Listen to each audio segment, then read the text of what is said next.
Alors, aux origines, la lumière. Vous êtes dans cet océan multidimensionnel avec plein de vibrations partout, il n'y a pas d'intérieur, pas d'extérieur vraiment. Comment vous faites donc c'est comme si, une expérience de pensée que vous pouvez faire, c'est comme si vous étiez une conscience dissociée qui observait l'océan. Est-ce que vous avez déjà essayé de regarder par exemple les vagues à l'intérieur de l'océan, essayer de jouer au jeu d'être une de ces vagues, essayer de vraiment de la garder, de fixer votre attention sur elle, ok? Et de garder votre attention fixée sur elle et vous dire je suis cette vague. Est-ce que c'est facile? C'est pas facile parce qu'en fait elles sont, en fait si c'est des grandes vagues peut-être, mais si c'est vraiment juste des vaguelettes comme ça qui sont, en fait elles se mélangent toutes les unes aux autres et vous êtes perdu. Au bout d'un moment vous savez plus qui vous êtes, ok? Vous l'avez perdu quelque part de votre conscience. Donc qu'est-ce que vous pouvez essayer de faire? Une des premières structures quelque part que vous pouvez créer, c'est ceci. Ça s'appelle un tore. Donc c'est une espèce de trou noir comme ça, hein, où les choses tournent comme ça, comme une espèce de siphon comme ça, mais qui est auto-contenu, d'accord? Et donc c'est comme une façon d'enrouler des vibrations autour de vous-même. Pour un tore, pour la lumière, il y a un intérieur et un extérieur.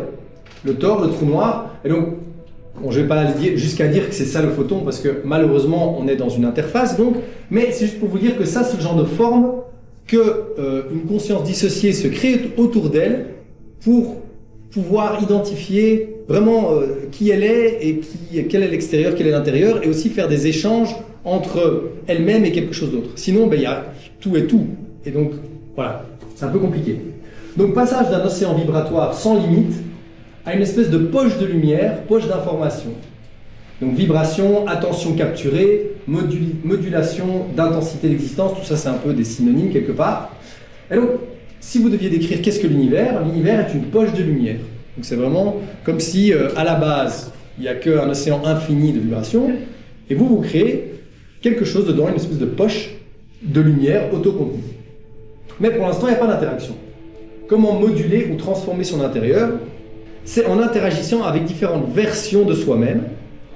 Et donc c'est comme s'il n'y avait qu'un seul photon, et que l'univers qu'on voit, c'est l'interaction de ce même photon avec soi-même à travers toutes les différentes possibilités qu'il a d'exister. D'accord? Donc c'est vraiment micro-macro sont liés, mais ça on le verra plus tard, ce sera peut-être plus clair, ok? Mais donc c'est comme si là-dedans, dans un seul photon, il y avait tous les potentiels, toutes les configurations possibles, et puis il y a une conscience dissociée qui dit, moi je vais le regarder comme étant juste une de ces possibilités, et puis moi je le regarde d'un autre angle avec une autre possibilité, et puis ces possibilités-là vont interagir les unes avec les autres, et c'est comme ça qu'on va quelque part apprendre à savoir qui on est, à jouer avec toute cette lumière.